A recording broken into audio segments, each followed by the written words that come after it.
नहीं तो अनिल समर्थक यहाँ आएंगे, नहीं प्रदीप समर्थक यहाँ आएंगे, नहीं प्रसन्न समर्थक यहाँ आएंगे, किसी के समर्थक यहाँ नहीं आएंगे। जो भी आएगा वो मनीष का माना जाएगा। अब ये भीड़ जो भी होगी अब मनीष के दम पर होगी। यदि महापंचायत सफल हो जाती है तो निश्चित रूप से मनीष चौहान का राजनीतिक भविष्य उज्जवल रहेगा, और अगर कहीं ये महापंचायत फ्लॉप हो जाती है तो कहीं ना कहीं उनकी राजनीति पर भी सवाल उठेंगे। नमस्कार, स्वागत है आप सभी का हिंदुस्तान 24 पर, और मैं आप सबके साथ विपिन चौधरी।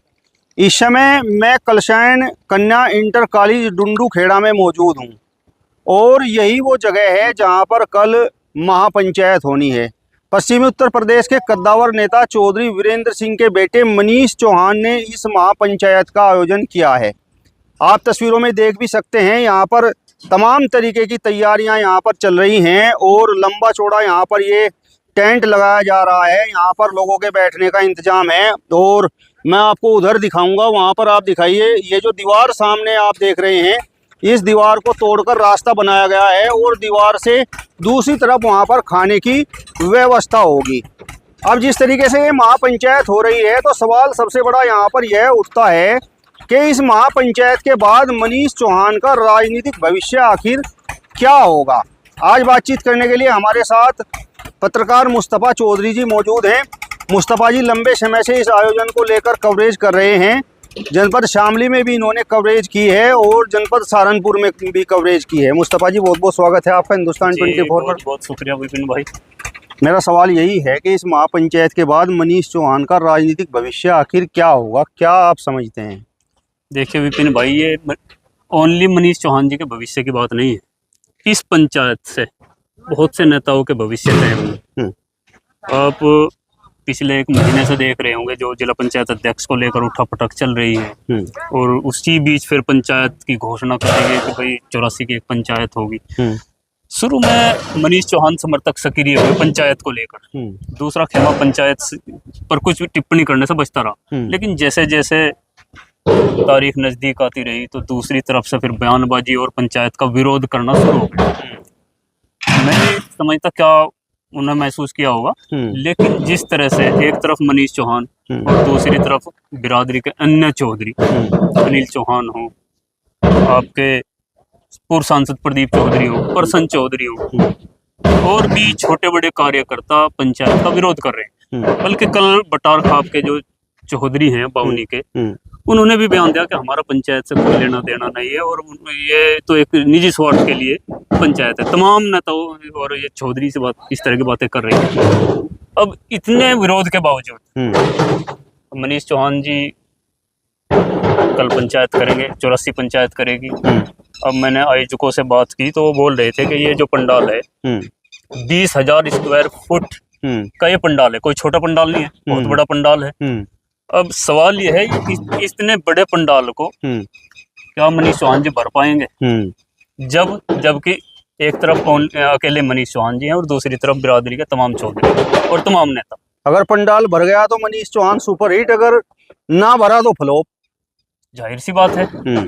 और ये ओनली मनीष चौहान जी की बात नहीं है। अगर मनीष चौहान जी पंडाल को भर पाए, उम्मीद है भर ही देंगे, बड़ा पंडाल है, लेकिन मनीष चौहान जी भी जिस तरह से मैं समझता हूँ, मैं सोशल मीडिया पर जो देखने को मिलता है, फैन फॉलोइंग मनीष चौहान जी की भी कोई कम नहीं।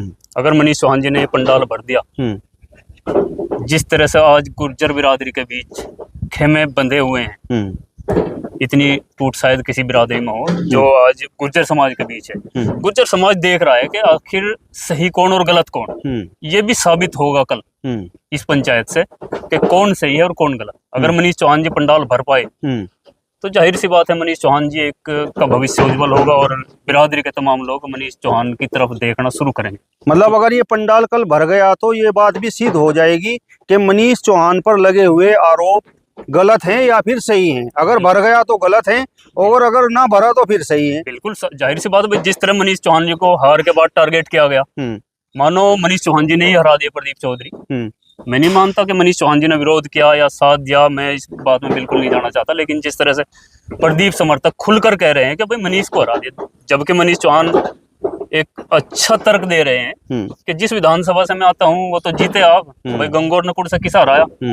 इसका जवाब उस खेमे पर नहीं बनता। लेकिन बावजूद इसके मनीष चौहान जी सब झेलने के बावजूद, और अगर मनीष चौहान जी इस पंडाल को भर देंगे तो आरोप फिर निराधार होंगे। और देखिए विपिन भाई, समर्थक हर आदमी के होते हैं, किसी का भले ही एक हो। पूर्व सांसद हैं, बहुत सारे समर्थक हैं उनके, अनिल चौहान जी के भी समर्थक हैं, मनीष चौहान जी के भी समर्थक हैं। कुछ कट्टर समर्थक होते हैं, वो हर हाल में अपने नेता के, अपने लीडर के साथ रहते हैं। लेकिन एक बहुत बड़ी संख्या बीचों बीच होती है, वो ये देखती है कि कौन सही कौन गलत। आज अगर आपके साथ हैं तो कल वो मेरे भी साथ आ सकते हैं। इस पंचायत से ये भी तय हो जाएगा कि मनीष चौहान जी पर लगाए गए आरोप, अगर वास्तव में जनता ये मानती है कि मनीष चौहान जी का हाथ है आर में, तो ये पंडाल भर ही नहीं सकता।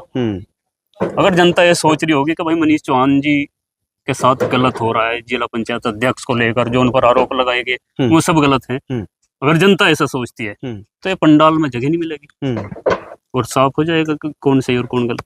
भविष्य के नेता वो भर कर आएंगे। अगर पंडाल भर जाता है तो सांसद प्रदीप चौधरी, अनिल चौहान और प्रसन्न चौधरी का फिर क्या होगा? जाहिर सी बात है क्या होगा। मैं प्रसन्न चौधरी पर ही बता देता हूँ। प्रसन्न चौधरी अब विधायक हैं शामली से। किन परिस्थितियों में विधायक बने? सपा अरल्डी के गठबंधन से। मुस्लिम वोट बैंक टोटल उनके साथ था, जाट बहुत हैं शामली में, जाट उनके साथ था। हालांकि जो बीजेपी से उम्मीदवार थे वे भी जाट थे, उनको भी वोट मिला। लेकिन प्रसन्न चौधरी की जीत में अहम रोल था मुसलमानों का, सपा समर्थित वोट बैंक का। अब चूंकि सपा के साथ मनीष चौहान, प्रसन्न चौधरी नहीं है, कल अगर आरएलडी और भाजपा के गठबंधन से प्रसन्न चौधरी चुनाव लड़ते हैं तो आप सोचिए, मुस्लिम उनके साथ नहीं है। मुस्लिमों की भरपाई करने के लिए मनीष जैसे चेहरे की उनको जरूरत है। गुर्जर जैसी बिरादरी उनको चाहिए ही चाहिए, क्योंकि लाखों की संख्या में मुस्लिम मतदाता शामली में है। और वो जब उनसे कट कर दूसरी तरफ जाएंगे तो उनकी भरपाई मनीष चौहान कर सकते हैं। कोई एक बड़ी बिरादरी कर सकती है जो 22 के चुनाव में उन्हें नहीं मिली थी। अब 27 के चुनाव में उनको वोट चाहिए। अब अगर मनीष चौहान जी का साथ उनके साथ नहीं रहा तो आप सोच सकते हैं क्या रिजल्ट आएगा। कहाँ से करेंगे इसकी भरपाई? मनीष चौहान और प्रदीप के बीच जो खींचतान चली है, इसका भी सूत्रधार गुर्जर समाज के बीच यही मानते हैं कि प्रसन्न चौधरी ने करा दी। अब चुनाव में ये बदले लेते हैं लोग। तो ये तो हुआ प्रसन्न चौधरी का। अब आप अनिल चौहान जी की बात कर रहे हैं। अनिल चौहान जी का क्या भविष्य होगा? अनिल चौहान जी मूलतः कैराना विधानसभा की राजनीति करते हैं और मनीष चौहान जी शामली से करते हैं।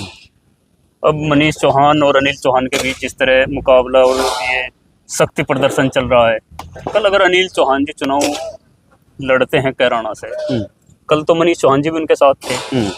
अनिल चौहान जी के 2022 में मरगांगा सिंह चुनाव लड़ी थी, इस पहले भी चुनाव हुए, तब हार का सामना करना पड़ता है। अगर कल के चुनाव में मनीष चौहान जी भी उनके साथ नहीं होंगे फिर क्या होगा? जाहिर सी बात है फिर सपा के लिए यहाँ रास्ते साफ हैं। तो ये अनिल चौहान जी का भविष्य है।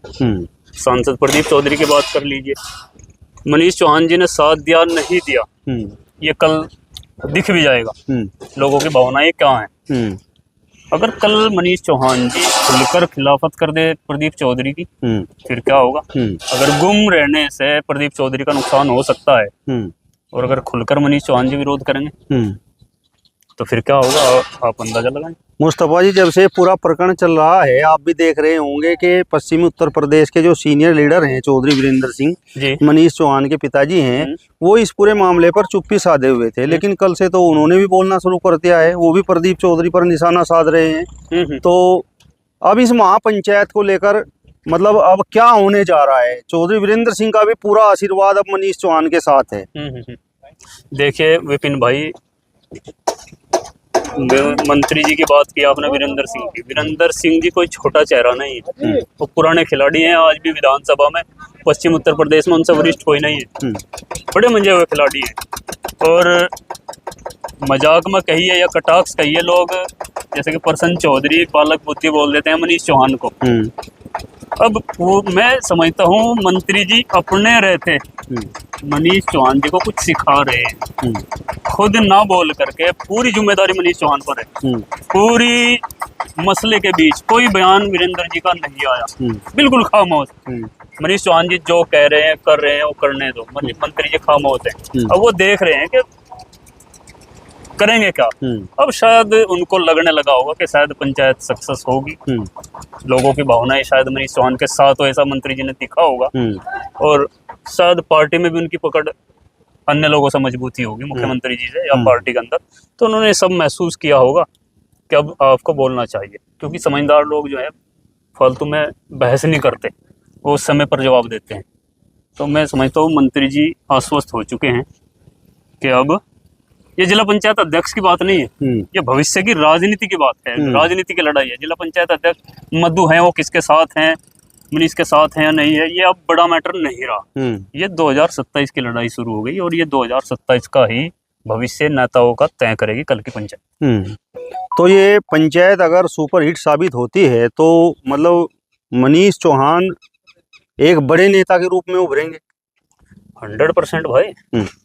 जिस तरह के दौर से आज गुर्जर समाज, खास तौर से हिंदू गुर्जर समाज गुजर रहा है, ये कोई छुपी बात नहीं है। भले ही गुर्जर समाज के लोग ये समझते हो कि आपसे बड़ा कोई नहीं है, अन्य बिरादरी से बात कीजिए, अभी 36 का आंकड़ा राजपूतों से चल रहा है, सैनियों से चल रहा है, जाट भी कहीं ना कहीं प्रसन्न चौधरी और मनीष के बीच जो बयानबाजी हुई उसको लेकर नाराज है। जाट और गुज्जर में भी तलखियां हैं। खुद गुज्जर समाज के अंदर कितने खेमे हैं, प्रदीप गुट, अनिल गुट, मनीष गुट, फला गुट। अब इनके बीच गुज्जर समाज की राजनीति बड़े खतरे में है। गुज्जर जो समझदार लोग हैं वो समझते हैं। इस बीच अगर गुर्जर समाज के किसी व्यक्ति के पीछे बड़ी संख्या अगर लामबंद होती है तो मैंने जैसा आपसे बताया कि कुछ लोग खामोश रहते हैं, वो परिस्थितियां देखते हैं, वो उधर चलते हैं। अगर पंचायत सक्सेस हुई तो मेरा ऐसा अपना मानना है, हो सकता है मैं गलत हूँ, फिर अधिकतर ये जो निष्पक्ष लोग होते हैं ये उधर ही चलते हैं। मुस्तफा जी, अब मेरा आपसे अंतिम सवाल है और सवाल बड़ा महत्वपूर्ण है। जिस तरीके से कलशान खापके चौधरी ने इस महापंचायत को लेकर ये बयान जारी कर दिया है कि उनका इससे कोई सरोकार नहीं है, कलशान खापका इस महापंचायत से कोई सरोकार नहीं है, और उधर बटारों के चौधरी ने इस बात का ऐलान कर दिया है कि बटारों का भी इस महापंचायत से कोई सरोकार नहीं है, कोई वास्ता नाता नहीं है, तो दोनों ही बड़ी खाप हैं। तो यहाँ पर भीड़ कहाँ से जुटेगी, यही तो बड़ा सवाल है। ये तो मैं समझता हूँ एक बड़ा प्लस पॉइंट होने जा रहा है मनीष चौहान के लिए, यदि ये पंडाल बढ़ता है तब। मैं उस कंडीशन में बोल रहा हूँ, अगर चौधरी खामोश रहते, बटार के मुखिया कुछ ना बोलते, प्रदीप चौधरी जी पंचायत के बारे में कुछ ना बोलते, या उनके समर्थक अनिल चौहान जी खामोश रहते, सब खामोश रहते, और पंचायत जितना ही पंडाल है ना, अगर इससे 4 गुना भी भर जाता ना, तो मनीष के पक्ष में माहौल नहीं बने था। दूसरों के पास मौका होता कि हमने तो मना नहीं किया था किसी ने, भाई समाज की पंचायत थी, सभी वर्गों के और सभी नेताओं के लोग चले गए, सभी पार्टियों के। अब ये तो और प्लस पॉइंट इसलिए हुआ क्योंकि पत्ते खुल गए। नहीं तो अनिल समर्थक यहाँ आएंगे, नहीं प्रदीप समर्थक यहाँ आएंगे, नहीं प्रसन्न समर्थक यहाँ आएंगे, किसी के समर्थक यहाँ नहीं आएंगे। जो भी आएगा वो मनीष का माना जाएगा। अब ये भीड़ जो भी होगी अब मनीष के दम पर होगी। मैं नहीं कहता कि ये पंडाल भर जाएगा या बहुत ज्यादा हो जाएगी, हो सकता है पंडाल आधा ना भरे। अगर आधा ना भरा तो फिर दूसरी फिर साबित हो जाएगा मनीष चौहान एक अपरिपक्व नेता है, जो बालक बुद्धिकारों को प्रसन्न जैसे विधायक जी लगाते हैं, तो वो सच साबित होगा। लेकिन ये तो अब मनीष चौहान के ही समर्थक यहाँ पहुंचेंगे, ऐसा बिरादरी खाफ के मुखिया, अनिल चौहान के समर्थक या अनिल चौहान या प्रदीप के समर्थक, उन लोगों ने ये क्लीन चिट दे दी कि पंचायत में जो भी लोग होंगे वो ओनली मनीष चौहान के होंगे, हमारे नहीं होंगे। चलिए, तो वरिष्ठ पत्रकार मुस्तफा चौधरी जी को आपने सुना, जिन्होंने बड़े बेबाक तरीके से बताया है कि कल की महापंचायत ये तय करेगी कि राजनीति में मनीष चौहान का सूर्य उदय होगा या फिर अस्त होगा। यदि महापंचायत सफल हो जाती है तो निश्चित रूप से मनीष चौहान का राजनीतिक भविष्य उज्जवल रहेगा, और अगर कहीं ये महापंचायत फ्लॉप हो जाती है तो कहीं ना कहीं उनकी राजनीति पर भी सवाल उठेंगे। और तस्वीरों में एक बार फिर से मैं आपको दिखाना चाहूँगा कि यहाँ पर बहुत बड़ा ये पंडाल तैयार किया जा रहा है। चारों ओर आप देख सकते हैं टेंट यहाँ पर लगाया जा रहा है, और उम्मीद ये की जा रही है कि यहाँ पर भारी संख्या में लोग जुटेंगे। फिलहाल इस वीडियो में बस इतना ही, अगली वीडियो में फिर आपसे मुलाकात होगी। तब तक बने रहिए हिंदुस्तान 24 के साथ। नमस्कार।